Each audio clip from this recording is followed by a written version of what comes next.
Class 9th subject chemistry. हो बच्चों, आप सब अपने घरों में ठीक होंगे।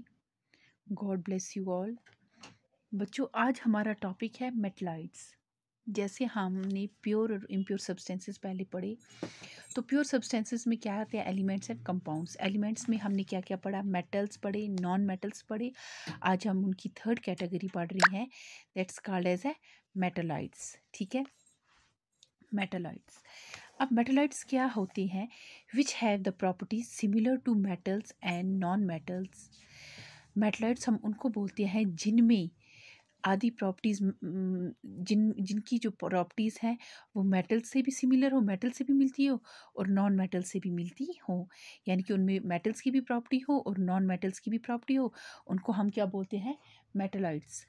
तो मेटलाइट्स में कौन कौन से आते हैं? एग्जाम्पल क्या है इसकी? Germanium and silicon. यानी कि ये दो जो हैं ये मेटलाइट्स हैं जिनमें आधी प्रॉपर्टी मेटल की है और आधी मेटलाइट्स की होती है।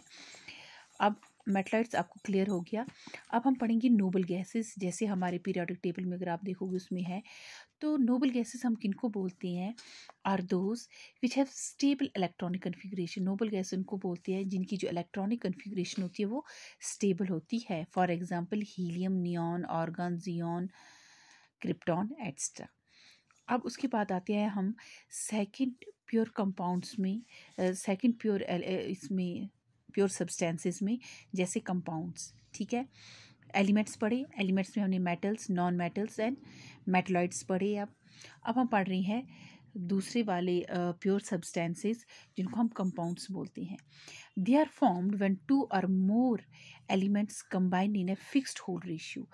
कंपाउंड्स कब फॉर्म होते हैं? जब दो या दो से ज़्यादा एलिमेंट्स कंबाइन होते हैं, उनका फिक्स्ड रेशियो होता है। फॉर एग्जांपल अगर है sodium chloride NaCl, so these two elements are combine in a fixed whole ratio, यानी कि वॉल्यूम में भी सेम हो और उनका मास भी फिक्स्ड हो। फॉर एग्जांपल H2O की बात करते हैं हम, वाटर की। जो वाटर है इसमें अगर हम वॉल्यूम देखिए, इसकी हाइड्रोजन की 2 है, वाटर की 1 है, H2O, तो ये फिक्स्ड है। ऐसे मास क्या है हाइड्रोजन का? आपने अमूमन देखा होगा, दैट्स द जो मास ऑफ, उसको आपने याद रखना है। हाइड्रोजन का 1 और ऑक्सीजन का 16, 1:16, यानी कि फिक्स्ड होल रेशियो है in case of volume and mass. So these are the compounds. अब कंपाउंड्स की हमने करेक्टरिस्टिक्स पढ़नी है। तो कंपाउंड की करेक्टरिस्टिक्स क्या है? सबसे पहले they are homogeneous in nature.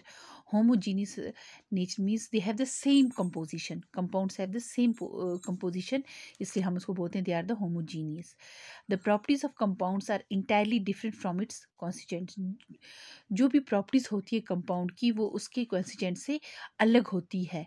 जैसे हम बात करते हैं वाटर की, फॉर एग्जांपल ये है H2O, जो इसमें क्या है? हाइड्रोजन भी गैस है, ऑक्सीजन भी गैस है, लेकिन जो इनका कॉन्स्टिट्यूएंट बनता है दोनों गैसों से क्या मिलता है? Liquid. Liquid is a water is a liquid. यानी कि ये क्या है? जो प्रॉपर्टीज़ हैं वो क्या है? इनकी गैस है, लेकिन कॉन्स्टिट्यूएंट जो इसका डिफरेंट है वो है liquid. So the property of compound are entirely different from its constituent.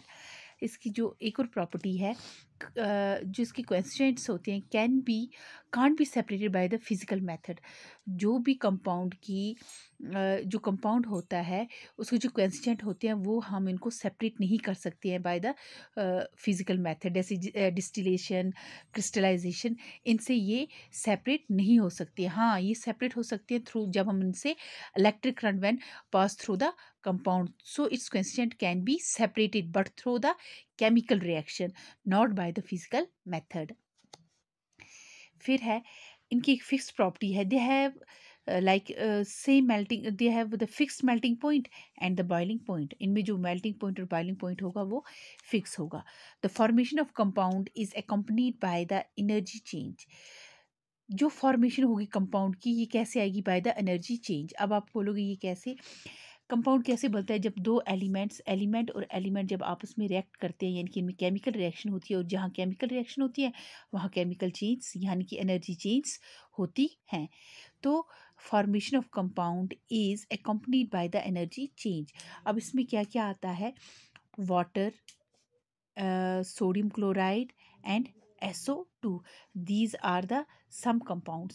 So ये थी प्रॉपर्टीज ऑफ द कंपाउंड्स। ठीक है, हमने मेटलॉइड्स पढ़ा, प्योर सब्सटेंसेस में मेटल्स पढ़े थे, नॉन मेटल्स पढ़े थे, उनकी प्रॉपर्टीज़ पढ़ी, मेटलॉइड्स पढ़े, फिर कंपाउंड्स पढ़े। तो कंपाउंड्स क्या होते हैं, फिर उसके बाद कंपाउंड्स की कैरेक्टरिस्टिक्स होते हैं। कल हम इसके आगे पढ़ेंगे। अब हम पढ़ेंगे इम्प्योर सब्सटेंस। जितने भी अब तक आपने पढ़े ये सारे क्या थे, प्योर सब्सटेंसेस। होप आपको समझ आया होगा। Thank you.